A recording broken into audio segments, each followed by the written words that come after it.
Monsieur le descendant du général Guisan, Monsieur le président de l'Association suisse d'histoire et de sciences militaires, mon compte encore, Monsieur le président de la vieille garde de l'Association des sous-officiers section Genève, co-organisateur de la soirée, Monsieur l'ambassadeur, Madame la consul générale qui est retenue, donc, Messieurs les membres du conseil de la Fondation Maison du Four, Monsieur le président de l'association Verterie, Madame la directrice du château de Morches et de ses musées, Madame la chef de la commission des archives, des exercices de l'arquebuse et de la navigation, Messieurs les conservateurs et conservateurs adjoints du musée militaire genevois, Monsieur le président d'honneur de l'association des amis du panorama de la bataille de Morat, Mesdames et Messieurs les responsables, membres et amis des associations du Cercle Général G.H. Dufour, je cite les salons du Général Dufour, bien sûr, la vieille garde de l'association des sous-officiers section Genève, les Alpini, les chasseurs alpins italiens, la DCA, In Memoriam, l'association en faveur des familles des soldats suisses morts au service de la patrie, la Société d'artillerie de Genève, la Société genevoise de généalogie. Mesdames et Messieurs les représentants et membres des sociétés amies, l'association Vauban de Paris, l'AVIS, l'association des donneurs de sang italiens volontaires, la Basler Verein Genf, le Club du lundi, la délégation suisse du souvenir napoléonien, l'association de la ligne fortifiée de l'Aubonne et de Fort.ch, la Société militaire des carabiniers genevois, la Société de la restauration et du 1er juin. Bien, je crois qu'après cette longue évocation, on pourrait presque déjà passer à l'apéro. Mesdames et messieurs, chers amis, soyez les bienvenus dans cette salle Guisan de la Maison Dufour pour cette soirée commémorative de la naissance du petit Henri Guisan que nous avons choisi de conduire avec Christian Piton, président de la vieille garde, comme je l'ai dit. Voici le programme que nous vous proposons. Entre amis n'empêche pas d'un peu de décorum, et donc nous débuterons cette soirée comme on le fait dans les cérémonies protocolaires avec l'hymne de l'invité, ça sera la marche du général Guisan, puis celle de l'autre qui reçoit, ce sera la marche du général Dufour, qui a été jouée pour la première fois à Corfou le 25 mai dernier lors de l'inauguration d'une place dédiée à Guillaume-Henri Dufour dans la vieille ville historique de Corfou, à proximité des fortifications que Dufour avait renforcées entre 1811 et 1814. Et vous aurez la chance de voir ces deux hymnes avec des photos. On aura aussi dans cette introduction quelques images de la pièce de théâtre Guisan chez Dufour, qui a été jouée dans cette pièce les 28 et 29 août 2020. Et Maurice, tu nous avais fait l'amitié d'être là le 29 août pour cette soirée. Pour clore notre partie introductive, Christian Piton, qui était aussi réalisateur de documentaires historiques sur sa chaîne Denkmal, va nous présenter un hommage au général Guisan qu'il a tourné à la fin août au fort du Gothard, cœur du réduit cher à Guisan. Et vous constaterez quelques passages redondants, délibérément redondants. Et donc je passe tout de suite à l'introduction.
Que représente encore le général en 2020?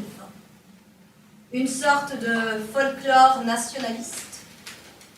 Avez-vous conscience que la guerre, la mob, le général ne serait plus que du folklore récupéré par notre extrême droite? Regardez ce qui se passe dans notre monde de 2020. La mondialisation, les attentats, les réfugiés, les gens qui ne savent plus à quoi se raccrocher. Exactement ce que le général a vécu. Par chance, il a été la boussole du pays. Par sa droiture morale, exemplaire, sa vision européenne et mondiale avec les alliés, sa recherche d'unité du pays, son autorité sans excès, et surtout son amour du peuple, de la jeunesse. Comme Dufour, il a été un modéré qui dénierait aujourd'hui les slogans des partis, la corruption des puissants, le ras-le-bol des citoyens, la désunion des pays, les excès du pouvoir et la violence qui s'ensuit. Passons à votre particulier. 1874, naissance à Mézières de Henri Guisan. Son père est médecin dans ce beau village du Jorat.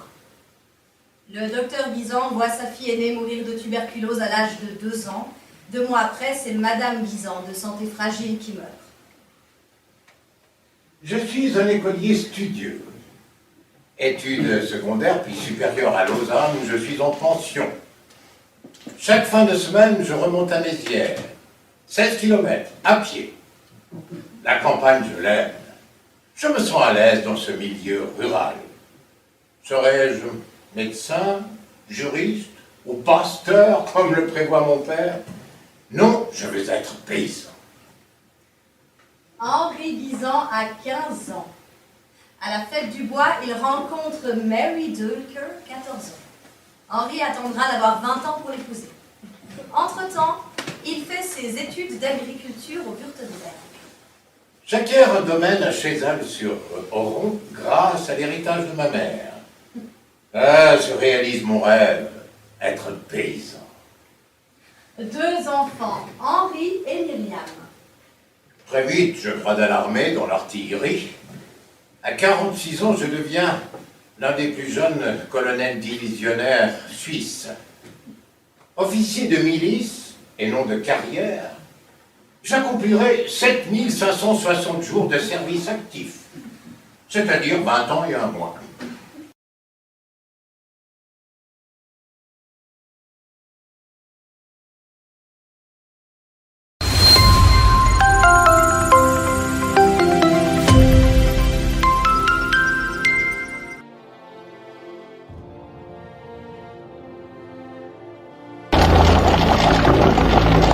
Le 30 août 1939, l'Assemblée fédérale l'élit général en chef de l'armée suisse. Je le jure.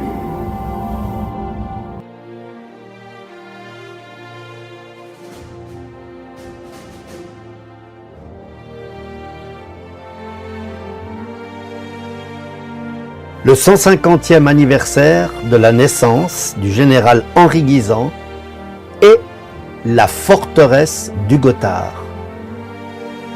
Située au cœur des Alpes suisses, la forteresse du Gothard est un site historique fascinant. Sa construction a commencé pendant la Première Guerre mondiale et s'est intensifiée durant la Seconde Guerre mondiale. Le massif du Gothard est devenu une position centrale pour la défense de la Suisse, connue sous le nom de réduit national, mais également connue pour être tout un symbole. Cette forteresse comprend un réseau complexe de galeries et de cavernes, abritant des magasins de munitions, des logements pour les troupes, de postes de commandement, des locaux pour les transmissions, des positions de canons, de mitrailleuses, etc. Depuis sa démilitarisation, une fondation et une association gèrent le fort et de nombreux aménagements ont eu lieu depuis.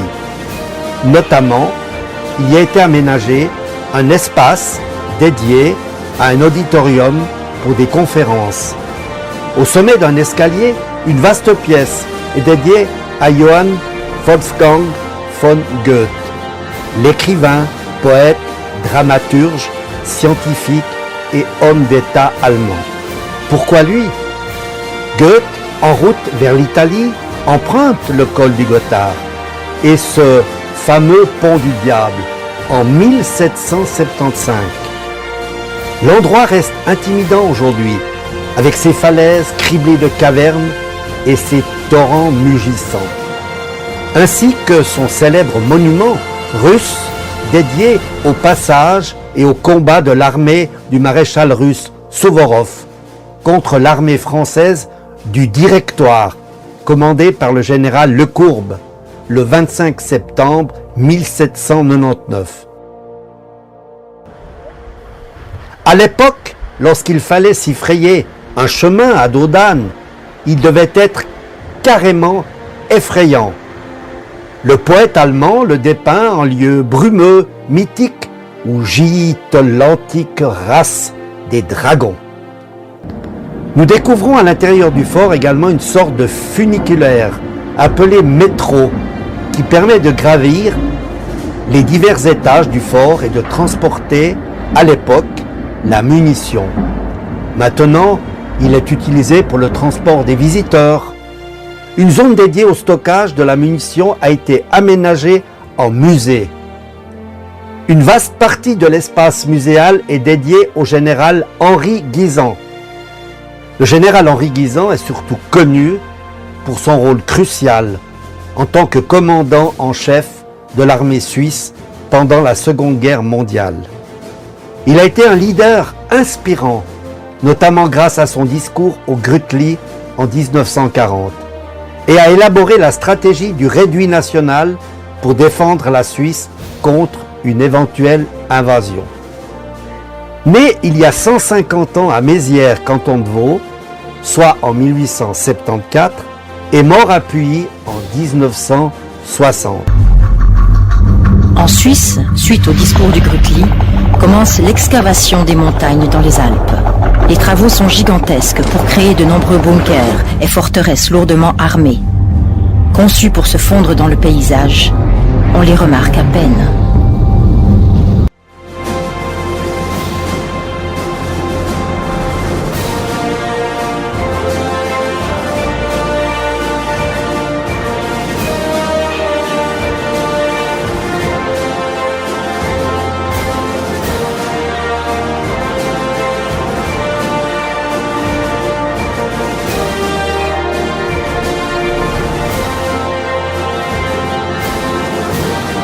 Il y a également une chambre des merveilles avec des trésors en cristal de roche.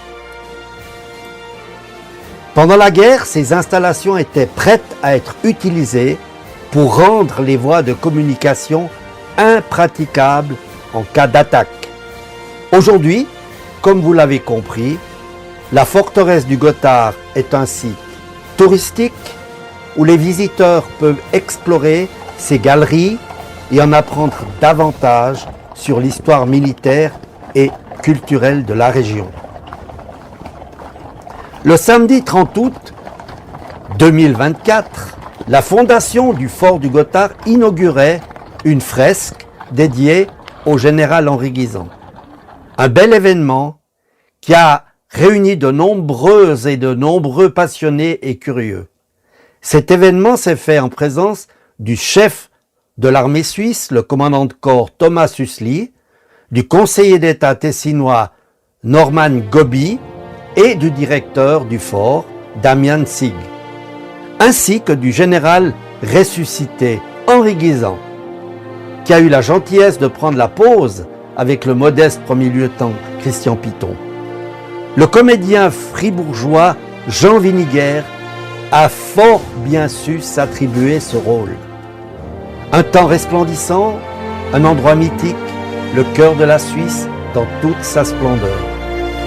Pas surprenant que Denis de Rougemont baptise son mouvement appelé à combattre le défaitisme et le nazisme en 1940, la Ligue du Gothard. Vive le général Guisan, vive la fondation du fort du Gothard et vive la section centrale des vétérans de l'assaut.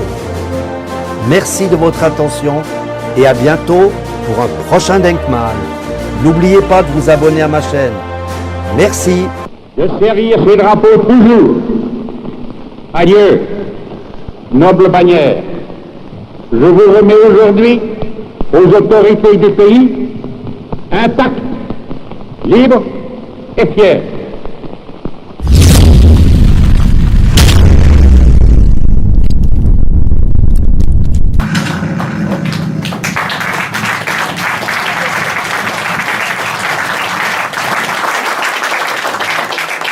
Mesdames, Messieurs, commandant de corps, voilà, je suis membre effectivement de plusieurs sociétés militaires et patriotiques, et je dois avouer humblement devant vous, et j'espère que vous me pardonnerez, c'est vrai que je ne m'étais pas encore intéressé dans le détail au général Henri Guisan, ni aux forteresses d'ailleurs.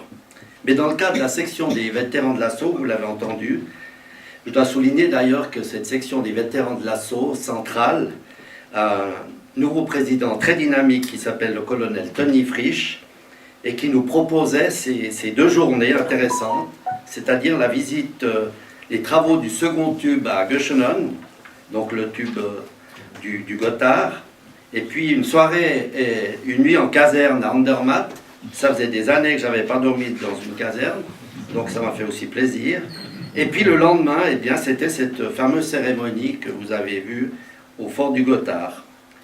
Et c'était pour, vous l'avez vu, inaugurer cette fresque, le tout en présence du commandant de corps et puis du fameux général ressuscité Viniguerre.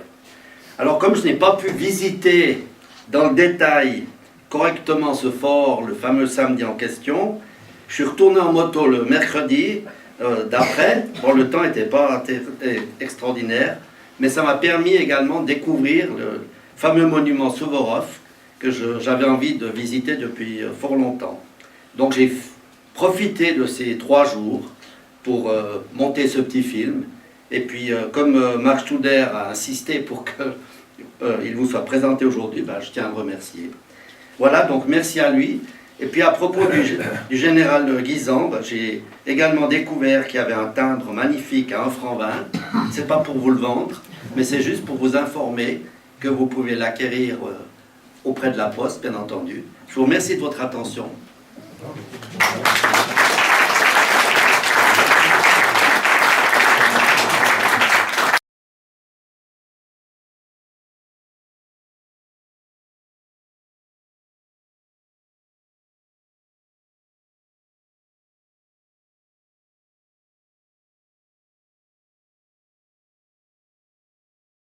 Alors, je vous ai mis 2 hommages. Donc le premier, c'était l'hommage de Max Petit-Pierre, que je vous laisse découvrir.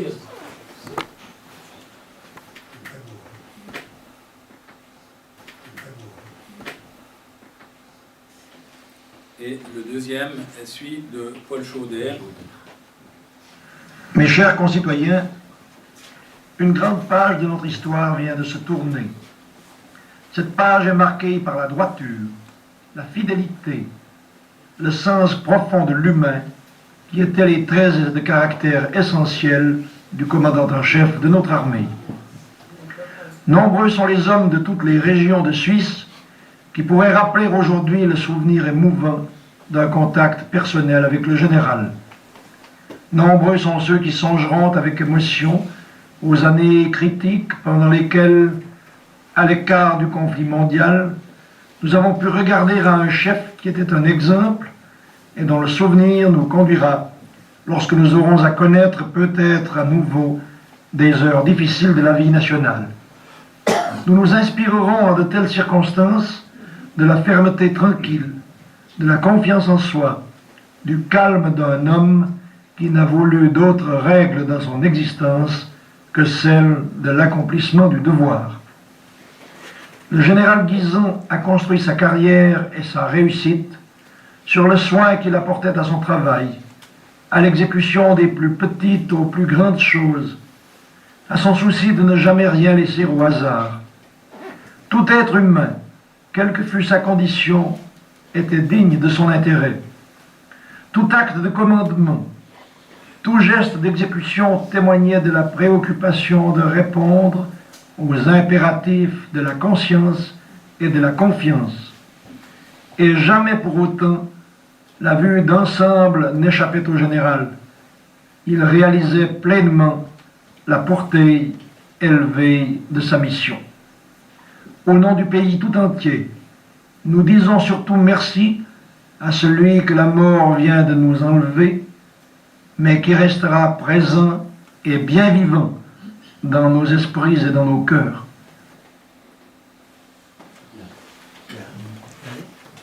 Voilà. Et puis, je passe maintenant la parole à Maurice de Coppet, donc petit-fils du général Guisan. Mais comme il est un petit peu avare de ses photos de famille, je me suis permis de retrouver pour lui un film et puis quelques photos. Mais tu peux les commenter après. Des enfants et des hommes. Aujourd'hui, Maurice Descoppet, il vit entre ciel et terre, entre son domicile de Saint-Sulpice dans le canton de Vaud et les postes de pilotage de son 747. Car Maurice Descoppet est commandant de bord chez Suissair. Mais il est aussi le petit-fils du général Guisan et à ce titre connaît bien la résidence Verte-Rive à Puy où le général a passé son existence. Alors nous trouvons dans le bureau de la propriété de Verte-Rive, ancienne demeure du général Henri Guisan, où il habitait pendant presque 60 ans. général Guisan, commandant en chef de l'armée, et nous trouvons dans son bureau qui est resté dans l'état tel quel qu'il a laissé à sa mort en 1960. D'un côté, vous avez sa bibliothèque personnelle. Évidemment, il y a beaucoup d'ouvrages militaires, normalement. Il y a aussi énormément d'objets qu'il a reçus après le service actif, en son hommage, de différents gouvernements, de personnalités, d'entreprises. Nous avons, par exemple, ici, nous avons une superbe pendule neuchâteloise qui était le cadeau du Conseil fédéral à la fin de la Deuxième Guerre mondiale. Ça, c'est pas mal. Donc ça, c'est effectivement, ça a été offert par les étudiants de Pauline. C'est quelque chose qu'on verrait plus de nos jours, hein, que les étudiants offrent un porte-cigarette.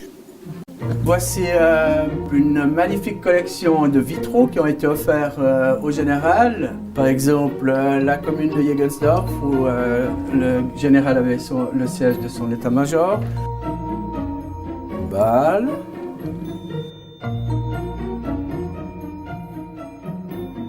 Voilà, un autre objet très intéressant, c'est un cadeau qu'a reçu le général, c'est un pistolet briquet. Maurice Décopé, cette maison, vous l'aimez beaucoup, vous la connaissez bien, on a presque le sentiment que vous y avez vécu. C'est juste que je la connais très bien, je n'y ai pas vécu, mais je passais régulièrement mes vacances scolaires. Et ensuite, comme adolescent, ici à Vertrive, j'ai fait mes écoles à Berne, mais je venais régulièrement pour mes vacances, surtout d'été, le lac, la pêche, au bord du lac Léman. Le général, il a vraiment vécu à Vertrive après sa retraite, parce que pendant toute sa carrière militaire, il venait que le dimanche. Alors vraiment, ce n'est que justement dans cette période de 46 à 60, quand il est décédé, qu'il recevait beaucoup de monde. Il y a eu Churchill qui est venu, il y a Montgomery, il y a le général de Lattre, et il y a évidemment d'innombrables Suisses, jeunes et plus âgés, qui sont venus ici. À l'époque, c'est vrai qu'il était un grand fumeur d'ailleurs. On le voit même quand il était interviewé par téléjournal, hein. On le voyait fumer un cigare, etc. Oui, voilà. Alors, vous veniez voir votre grand-papa, comment était-il ce grand-papa ? Un personnage attachant, d'un rayonnement tout à fait exceptionnel, un grand-père, je dirais, tout à fait normal. Je n'avais aucun problème hiérarchique entre le grand-père et le petit-fils. Lorsque vous parlez de rayonnement exceptionnel, ce n'est pas la vision d'adulte que vous avez aujourd'hui. Est-ce que vous aviez vraiment ce sentiment lorsque vous étiez enfant, adolescent ? Alors j'avais ce sentiment surtout en voyant le contact qu'il avait avec tout son entourage.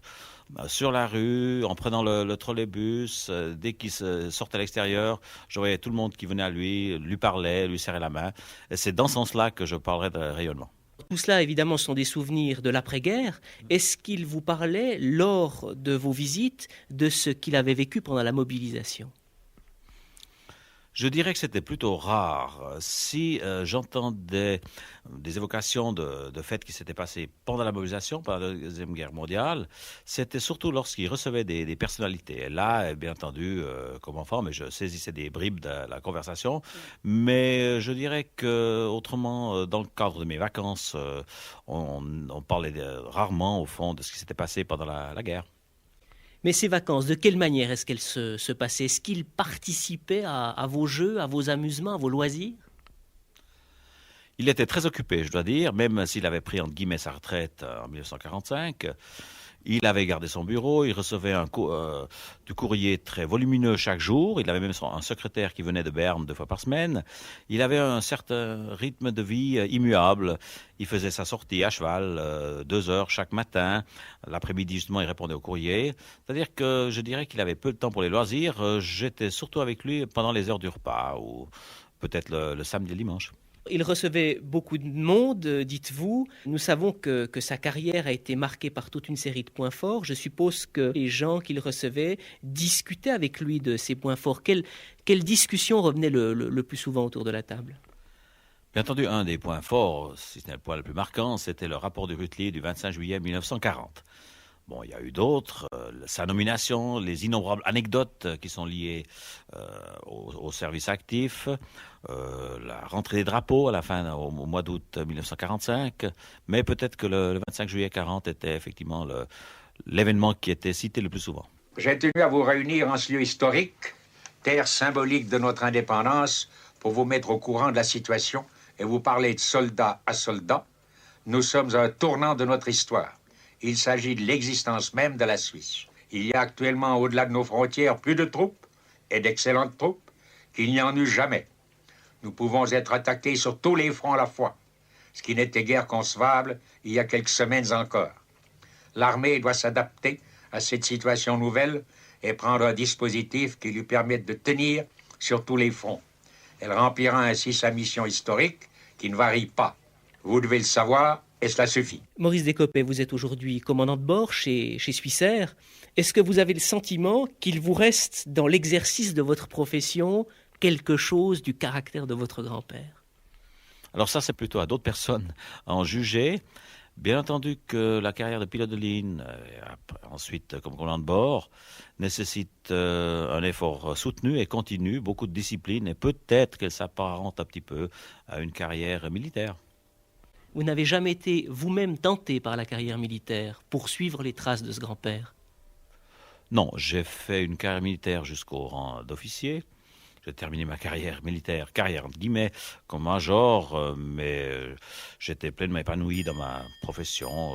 Je n'ai pas voulu entamer une carrière militaire. Vous avez aujourd'hui vous-même des enfants. Est-ce que ces enfants vous demandent de vous parler du général Guisan? Alors, comme vous savez, il y a d'innombrables occasions où les années de la MOB, ou de la Deuxième Guerre mondiale, refont surface. On a écrit une biographie sur le général, M. Gauci.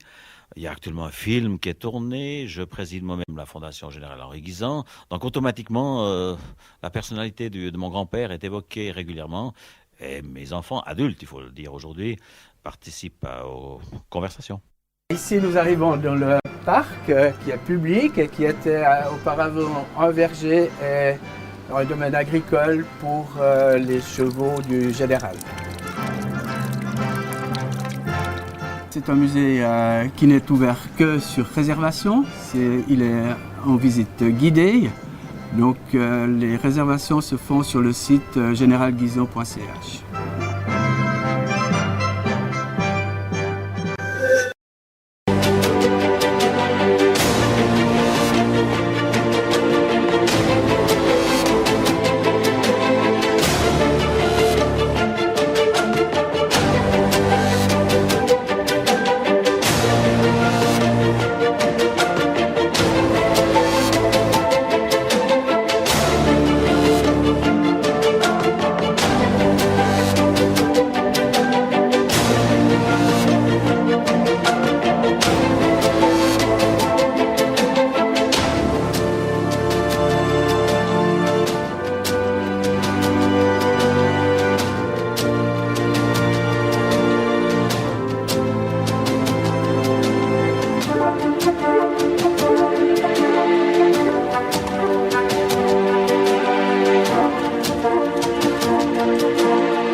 Mesdames, Messieurs, bonsoir. Je ne sais pas vraiment ce que je peux encore beaucoup ajouter après tout ce que vous avez vu et entendu. Et j'aimerais surtout remercier le commandant de corps pour son magistral exposé. Je peux vous dire que j'ai appris beaucoup de choses, malgré tout ce que j'ai vécu pendant toutes ces années. Et j'aimerais très chaleureusement le remercier encore une fois. Alors, c'était vraiment exceptionnel. Alors, j'ai dit, à marche tout d'air, ce que je peux rajouter ici, c'est plutôt une causerie de quelques minutes. Au fond, comment est-ce qu'on vivait, au fond, d'être un descendant d'une personnalité aussi connue qu'a été le général? Qu'est-ce que ça impliquait? Alors, je vous dirais tout à fait franchement, je n'ai jamais mis ça en avant, parce qu'on n'a évidemment aucun mérite, même pas le moindre des mérites, d'être un descendant d'une personnalité commune. Et puis, évidemment, c'est connu qu'on n'aime pas tellement ces petits-fils du général, et puis pas en tant que pilote de ligne, j'ai été syndic à Saint-Sulpice, etc., etc. je dirais, le premier souvenir que j'ai de lui, d'ailleurs, il apparaît ici dans le film, c'était justement quand il a, le 20 juin, quand il a rendu son mandat devant l'Assemblée fédérale, où j'habitais Berne, hein, et je me souviens, on était déjà, et ça s'est passé tard le soir, hein, à 10h30 le soir, où mes parents m'ont réveillé, hein, pour aller sur la tribune du Conseil national, hein, et d'ailleurs on me voit rapidement, quelques secondes, avec ma mère pour entendre son discours où il dit je n'ai fait que mon devoir de soldat. Après, au fond, bien sûr que la vénération que le peuple suisse et autres lui vouaient, ça a commencé relativement vite. J'ai commencé mon école primaire à Sémoral, près de Berne, hein, et un des tout premiers souvenirs, donc c'était en 1945, mais là il était encore en uniforme et en fonction, hein, c'était quelque part en été, dans la première primaire, où tout à coup, à un certain moment, à l'école, il y avait peut-être au total 80 enfants de la campagne de Sémoral, d'un village de 800 habitants, hein. Tout à coup, il y a le responsable de l'école qui vient dans la classe qui dit « Le général est là ». Alors, qu'est-ce qui s'était passé? Il y avait des manœuvres et il y avait un poste de manœuvre à environ 500 mètres, je dirais, de l'école. Et qu'est-ce qui s'est passé? Au fond, les cours dans toutes les classes sont arrêtés et toute l'école, les professeurs ont été regarder le général qui était là pendant ce poste de manœuvre. Voilà, ça c'était un des premiers souvenirs. Et comme vous l'avez dit, je passais mes vacances, effectivement, parce que c'était le paradis. Hein. Donc je suis né à Berne, j'ai fait toutes mes écoles jusqu'à la maturité à Berne, avant de faire l'école polytechnique fédérale à Zurich, et puis de bifurquer après dans l'aviation chez Swissair. Donc je l'ai surtout connu dans mon adolescence, hein, 12, 13, 14, 18 ans, mais quand il est décédé, j'avais quand même 23 ans, hein, la dernière, je dirais, le dernier moment où j'ai été en contact où il était en fonction plus ou moins officielle, c'est quand j'ai eu mon brevet de lieutenant au château de Chillon, hein, et ça c'était en 58, et là il est encore présent. Et là, on peut aussi dire qu'encore a fait ses allusions avec, pour certains, ça portait éventuellement ombrage quand le général apparaissait. Je me souviens qu'en 58, quand tout à coup le général est venu au brevetage, au château de Chillon, le commandant d'école qui était il était diviseur Volkssprecher von Berneck. Il n'était pas excessivement heureux que les journalistes se penchent pour prendre des photos de général. Voilà, à part ça, comme je vous l'ai dit, ça a été clairement dit aussi, j'ai apprécié sa droiture, sa sérénité. J'ai vécu, au fond, un de ses grands mérites que tu as cité à plusieurs reprises. J'étais là quand Churchill est venu, hein, en 1946. J'ai vu Churchill. Hein. Alors, après l'entrevue qui a duré peut-être 1 heure à Vertrive, Churchill est parti, et mon grand-père a pris le trolleybus, a discuté avec le conducteur du trolleybus, comme si rien n'était, hein, exactement au même temps.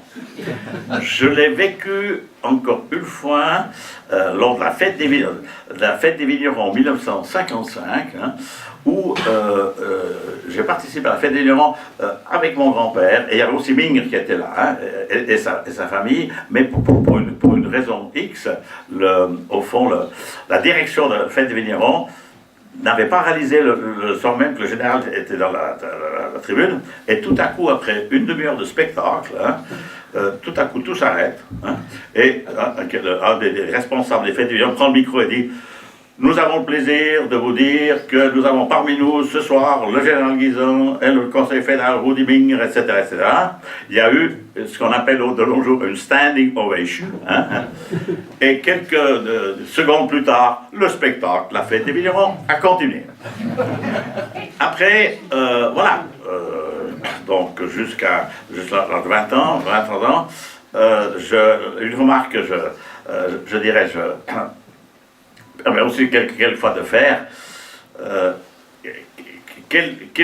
au fond, comment je réagissais comme les gens me percevaient du fait que j'étais le petit-fils. Alors, j'ai quand même eu un avantage, je dois le dire sous cette forme-là, je ne m'appelais pas Guisan, donc de Copé. Alors, bien sûr, encore maintenant, il y a des gens qui m'identifient sous cette forme-là, mais c'était pas la même chose que mon oncle, hein, Henri Guisan Junior. Alors, tout ce qu'il a fait, et tout ce qu'il n'a pas fait, et tout ce qu'il n'a pas fait aussi bien que son père, était évidemment immédiatement, je dirais, critiqué.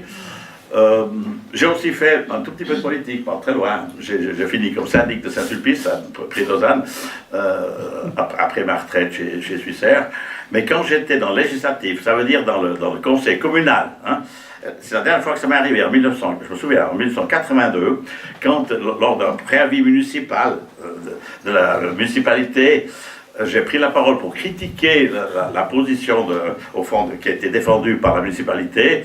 Le municipal m'a répondu « Oh, si c'est le petit-fils du général qui le dit, c'est la dernière fois que ça m'est arrivé. » Voilà, donc c'est effectivement une personnalité touchante, hein. Voilà, enfin, avec tout ce qui a été cité, j'ai aussi fait, donc lors de l'enterrement, j'ai marché derrière le cheval avec mon oncle et une troisième personnalité, je sais plus, on me voit sur la photo. On a la photo. Oui. Alors, ouais. toi t'es là. Voilà, ouais. voilà. C'est la photo de derrière. Ah, voilà. Voilà, ok. Ah, ouais. Ça, c'était mon oncle, hein, ici. Ouais. C'est vrai que tout à l'heure, j'ai plus en tête qui était la troisième personne. J'ai fait les 3 km à pied jusqu'à la cathédrale, j'ai vécu tout ça.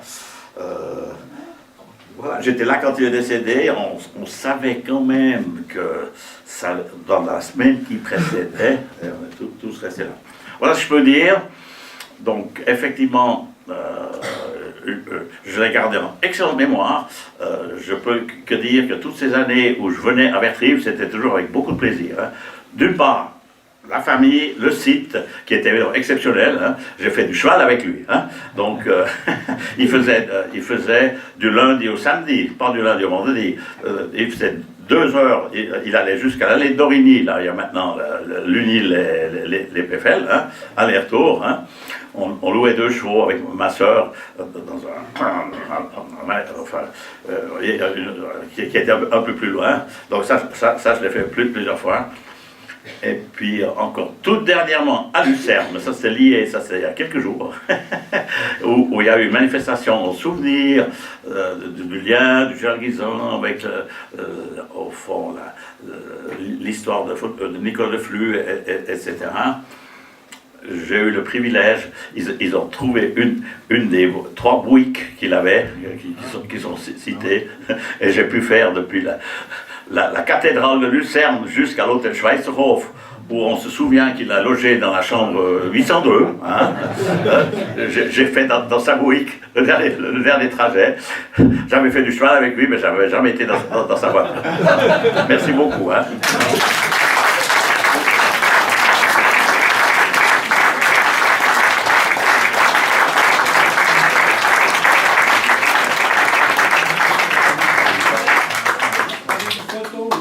En soldat, à côté de lui. Oui.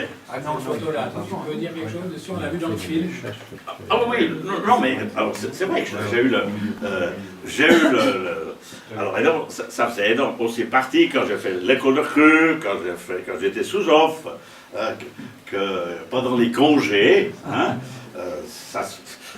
c'était pas une obligation, c'était normal que je faisais une visite en uniforme. Hein.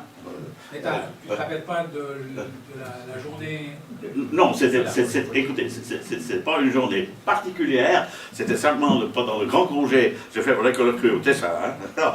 Pour venir en Suisse romande, on faisait ça que pendant l'école de Creux 2 fois, hein, pendant ce qu'on appelait les grands congés, parce que les Tessinois avaient congé tous les dimanches, mais pour les autres c'était considéré que c'était trop loin pour rentrer à la maison, mais pendant un des grands congés c'était là. Voilà. Alors moi j'ai une légende qui dit que Henri et Marie Guisan ont célébré leur anniversaire de mariage de diamant avec leur famille le 29 octobre 1957 au domaine de Verterive à Puy. La photo montre Henri Guisan avec son petit-fils, soldat, Maurice de Copé, qui a reçu des vacances militaires pour cette occasion. Je ne sais pas si la légende est juste. Heureusement qu'il y a des historiens qui me rappellent l'occasion précise. Merci, hein. Super. Attends, tu m'avais donné deux, trois photos. Bon, ça c'était au baptême de ma sœur, hein, à Wengen, qui a eu à Wengen en 1940. Ouais. Bon, ça c'était un peu plus tard, parce qu'évidemment le plan Wallon et tout ça, ça a duré comme un moment. Hein. Tous les photos que vous avez vues de Bertrive, toute la partie droite, hein, c'est resté très très longtemps. Enfin, des carottes, des pommes de terre, des melons et tout ce qu'on veut. Hein. Voilà. Puis donc, l'hommage de Maurice de Coppée à son père que vous avez là. Et puis moi, j'avais voulu, mais reste là parce que c'est important que tu sois là. J'avais vu une photo et en tant que Sédunois, je ne pouvais pas ne pas citer les Dames de Sion qui étaient venues à Verterive. Et à ce titre-là, je te remets une bouteille de Dames de Sion. Super. Voilà.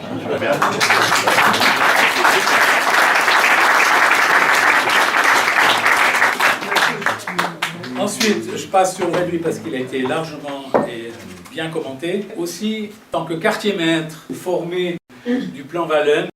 Sur cette route, venant de Puyi, de Verterive, et allant probablement à Berne, nous avons vu passer le général assis bien droit dans sa grande auto grise. Nous l'avons salué et il nous a répondu. Tel est mon souvenir, dans sa banalité apparente, dans son peu d'importance. Mais ceux qui voyaient passer ainsi le général, c'étaient des enfants de 10 ou 12 ans, petits garçons, petites filles, répandus comme une flottille dans un grand champ de pommes de terre et y faisant scrupuleusement leur travail. Ils y ramassaient les dorifores, comme on le faisait en ce temps-là, selon les ordres venus des autorités. Il y avait beaucoup de champs de toutes sortes, les immenses carrés jaunes du colza, les blés encore jeunes, couleur de réséda comme les uniformes de l'armée, les pommes de terre au vert plus sombre. Et tout cela serré, poussé, surveillé, soigné, selon les directives de ce monsieur Wallon et de son fameux plan. Il fallait que notre terre donne tout ce qu'elle pouvait donner, afin que notre peuple puisse se nourrir lui-même. C'est dans un de ces champs que s'avançaient les gosses en tirailleurs, menant leur combat contre le dorifore, mettant les bestioles dans de petites boîtes à cirage, saupaudrant d'insecticides les rameaux infestés. Ce travail était fastidieux, le soleil tapait dur, on avait soif, on avait mal au dos. On ne se disait pas que l'on contribuait ainsi, mais oui, à l'effort de tout le pays. Et voilà que Charlie Gaudin crie tout à coup « Le général !» Où ça? Sur la route. Et c'était vrai. Le régent fait aller son bras en l'air, comme le font les capitaines de bateaux à vapeur. Tout le monde fait comme lui. Barbet ôte son chapeau de paille. Et là-bas, dans son auto, le général lève sa casquette. On le voit même se retourner un bon moment pour contempler ses enfants disséminés parmi le champ de pommes de terre. Ses enfants, un instant redressés, bien droits sur la pente, et se découpant en plein soleil. Le général est trop éloigné pour que l'on puisse lire sur son visage, dans ses yeux, un sourire. Mais ce sourire, on a pu le reconnaître et le sentir dans son attitude et dans son geste, plein d'éloquence et de signification. Le général a passé. Les enfants se sont repenchés sur leur dorifore, que chacun fasse son travail. Se pencher sur les champs de pommes de terre de la commune, c'était témoigner sa confiance à celui sur lequel pesait la grande tâche de faire en sorte que subsistent ces champs et ces communes, ce pays, ces enfants représentant le pays futur. Tout cela, et bien autre chose encore, à quoi le général songeait sans doute lorsqu'il se penchait, lui, sur ses cartes d'état-major. Voilà, et puis il y a aussi le sens de l'humain, et là j'ai quelque chose de... Il nous souvient qu'en 1947, il fit une visite officielle à Genève. À cette occasion, il prononça un discours. Et je pense maintenant à une autre date, à la date du 19 août 1945, à l'hommage rendu à nos drapeaux à Berne à la fin du service actif. Émouvante cérémonie, et peut-être le moment le plus poignant fut celui où une brave femme vint au palais fédéral avec son enfant à la main, demandant à voir le drapeau du bataillon territorial où son mari avait servi, et mieux, où il avait donné sa vie pour sa patrie. On eut de la peine à trouver ce drapeau, mais sur l'escalier conduisant à la salle du Conseil des États, on trouva le drapeau. Elle se mit à genoux, prit son enfant par la main et lui dit: voilà le drapeau sous lequel ton père est tombé. Embrasse-le et sois comme lui un bon soldat, car il était appointé. Assez magistral. Et puis, il y a l'anecdote quand même importante, c'est sur de l'âtre de Tassigny. Paris est libéré. Les armées françaises de libération arrivent à notre frontière. Mon ami le général Delattre de Tassigny a voulu me voir. Je l'ai revu à Stein-am-Main. Le Conseil fédéral avait voulu se charger du cadeau en réveil matin. Quelques jours plus tard, Delattre invite le général à Constance. Détachement de Spahis en son honneur. Mon cher Henri, votre cadeau. Oh, un étalon, un pur sang arabe. Ce cheval, Berne exigera qu'il aille au Arras fédéral. J'en ai pleuré de dépit. Largesse fédérale. Je voulais parler de... Toi, tu l'avais dit que la reconnaissance, ça dure pas chaud. Alors, toi, tu l'as parlé de ce timbre qui a été fait. Allez dans les postes, mais dites-leur qu'il existe, parce que dans les postes, ils ne savent même pas que ça existe. Donc, à la place de Blonay où j'ai été, j'ai dû leur dire oui, ça existe. Non, non, non, non, pas du tout. Puis finalement, il a soulevé une caisse, puis il en a vu une feuille. Donc, voilà. Ça participe aussi du manque d'informations que la poste fait, mais aussi peut-être une certaine volonté de ne pas commémorer ce genre de choses. Mais par Internet, c'est relativement facile. Hein. Oui, oui. Alors, Maurice, tu étais commandant de bord, mais tu es aussi un passionné des bateaux à vapeur. Et donc, à ce titre-là, tu présides l'association des amis des bateaux à vapeur sur le Léman. Et cette association essaye de lever des fonds. J'aimerais que tu parles un petit peu de ce programme de donation qui permet de rénover un peu ces bateaux de la flotte Belle Époque. C'est vrai que ça c'est donné comme ça. Alors, très indirectement, c'est du fait que je passais mes vacances au bord du lac Léman pendant toute ma jeunesse que j'ai eu du plaisir à connaître ces bateaux, que j'étais toujours, je dirais pas passionné, mais intéressé par la belle mécanique, voilà, etc. Que en revenant, je dirais, en tant que commandant de bord, habité à Saint-Sulpice, dans la maison de mon oncle, je suis tombé par des intermèdes sur des gens qui m'ont présenté aux équipages de la CGN, qui eux étaient tout à fait très intéressés. Qu'est-ce que c'est qu'un commandement pilote de ligne, Ça m'a ouvert toutes les portes de la CGN, mais j'ai bien rendu parce que j'ai eu des capitaines CGN qui sont venus avec moi à New York, à Bombay, à Hong Kong, aux Maldives, etc. Donc, ça m'a ouvert toutes les portes. Voilà, j'en reste là. Tout à coup, la CGN, dans ses 150 ans qu'elle vient de fêter en 2023, a quand même vécu quelques crises en 150 ans. Il y en avait une en l'an 2000. Alors, les Vaudois aimaient bien de temps en temps se gausser des finances genevoises, même si récemment c'est là qu'il y a les plus grands bénéfices, mais c'est égal.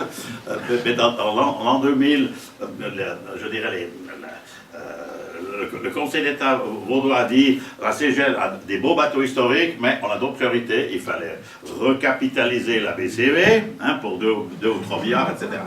Et c'est là que, tenant compte de ce qui avait été fait sur d'autres lacs, j'ai fait partie d'un petit groupe, d'ailleurs, aussi avec des Genevois, qui ont dit, avant de dire il n'y a plus d'argent, on ne peut plus rien faire, etc., pourquoi est-ce qu'on ne ferait pas ce qui a été fait sur les autres lacs, créer une association qui cherche des fonds, non pas pour remplacer le financement de la compagnie ou des pouvoirs publics, mais pour compléter un partenariat public-privé. On nous a souhaité bonne chance, et puis ça a marché au-delà de toute espérance. On a évidemment 20 000 donateurs qui font des dons entre 50 et 1000 francs. On a aussi quelques grands ruisseaux. Le plus grand ruisseau qu'on a jamais eu, c'est une fondation privée genevoise qu'on ne connaît pas très bien à Lausanne, mais que tous les gens connaissent, qui a effectivement permis de sauvegarder, d'entente avec les pouvoirs publics, cette flotte. C'est vrai qu'il y a 2 grands bateaux qui restent à faire. On a eu un gros pépin avec le Saint-Pons. On en parlait un peu moins à Genève, mais en tout cas, dans le canton d'Vaud, ça fait beaucoup de bruit. Ces 2 bateaux nécessitent encore des financements pour 50 millions pour les 2, à trouver dans les 8 ans, disons, dans les 8 ans qui viennent. Vu ce qu'on a vécu maintenant, l'engouement de la population qui adore quand même ces bateaux, on est confiant qu'en partenariat avec les pouvoirs publics, on arrivera à sauver. Donc, l'association fait 3 fois par année une recherche de fonds, certainement qu'il y en a parmi vous ici qui sont là. Voilà. Alors, pourquoi je mentionne ça, c'est qu'on a un programme ici de donation, et vous êtes nombreux ici à présider des associations, et ce qui est sympa, c'est qu'on peut mêler l'utile à l'agréable, c'est-à-dire soutenir Maurice et son équipe et ses bateaux, mais aussi se faire un petit coup de pub, puisque à partir de 300 francs de donation, vous pouvez être nommé dans le registre des donateurs du prochain bateau. Ah bon, des bateaux, il y a... Non, voilà. Schneider, Marc, Genève, par exemple. Et donc, c'est important, et donc je demande à Lily Gary de me rejoindre. Lily, si tu veux venir là, reste. Alors, Lily est présidente du Rotary Club de Thonon-Genevois International, et elle a écouté ce message. Voilà, bonsoir à tous. Bonsoir. Alors tout d'abord, merci au commandant Dominique André je suis d'accord avec vous, j'ai trouvé l'exposé très complet. Je ne connaissais pas du tout le général Guizon, et être venu aujourd'hui m'a permis de connaître déjà et de me motiver à en connaître davantage, et je pense que c'est le but de tout ce que tu fais, Marc. Merci. Alors, je vous donne, monsieur le président de l'association Les Amis des bateaux à vapeur du Léman. Je vous donne, c'est une petite contribution au nom du Rotary Club Thonon-Genevois International, mais au nom justement de tout ce que vous faites pour rénover ces bateaux qui constituent une tradition, et au nom de votre humilité, je vous connaissais pas non plus. Merci pour tout. Merci beaucoup. Merci.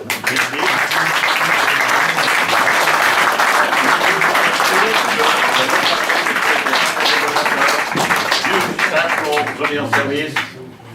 Alors, j'espère que ça se passera comme ça en 2028. Voilà, c'est ce qui est prévu. Alors, on a dans cette salle, parmi les membres des Salons du Four, quelqu'un qui a fait du service. Si vous regardez la date sur le livret de service, ce fameux 12 avril 1960, service d'honneur fédéral. J'appelle Claude Moury qui nous dit peut-être quelques mots sur ce petit souvenir. Et après, on passe à l'apéro.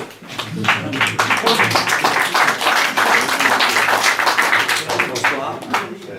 Au mois d'avril 1960, donc j'étais recrue d'infanterie à la caserne de Lausanne, lorsque l'annonce du décès du général est venue. Et notre commandant nous a réunis de notre compagnie et des autres compagnies aussi de l'école de recrues, et a dit: à la cérémonie, vous serez soldat d'honneur. C'est-à-dire que vous allez vous aligner le long du parcours. Vous êtes des soldats d'honneur, pas pour faire la police. On a tout nettoyé les équipements, lavé les sacs, enfin, ciré les godasses comme jamais. Et puis nous sommes partis donc sur la place de la Rumine. À la place de Rumine, il y avait les autorités en haut des escaliers. Et il y avait, et j'ai compris aujourd'hui grâce à vous, merci beaucoup, il y avait l'école de recrues de bière aussi. J'ai compris pourquoi maintenant, avec des gerbes de fleurs fantastiques. Et puis nous, on nous a disséminés comme ça. Et est venu en haut, depuis le château Saint-Mère, un char tiré par des chevaux, en affût de canon, avec le cercueil dessus du général. Et ce qui m'a profondément ému moi-même, c'est de voir derrière cet affût tiré, disons, par des chevaux, le cheval du général, scellé et sans son général dessus. Voilà. Et lorsque je suis rentré à la maison, à la première permission, mon père m'a dit « Je suis vraiment fier ». J'ai dit « Pourquoi ?» Parce qu'à la MOB, le 19 août 1945, j'étais à Berne, porte-drapeau de mon bataillon. Donc vous voyez, pour notre famille, le général Guisan nous a profondément marqué, et merci à lui. Merci.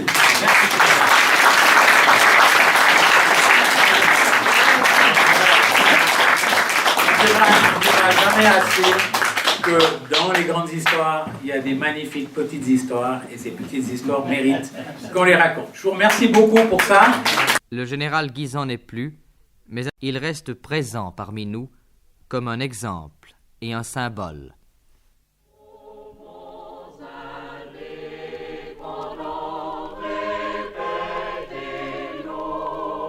Accents